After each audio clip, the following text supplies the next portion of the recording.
G'day and happy Cocktail Fridays. As always, I'm your host Troy. Today we are making a Brandy Alexander. Oh my God, that's Brandy?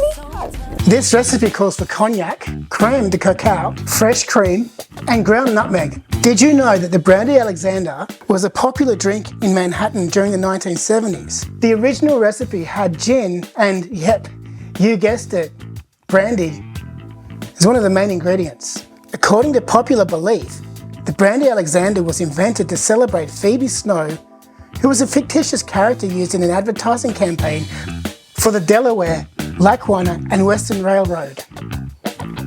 Into a shaker, add 45 ml of cognac, 30 ml of crème de coco,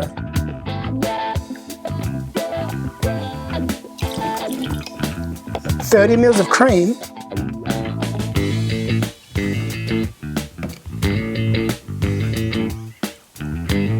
add ice and shake.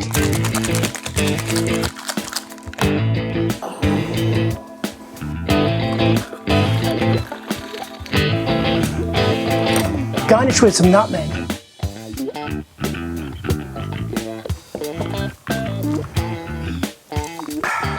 And you're done. Tell us what you would do to improve this recipe. See you next time.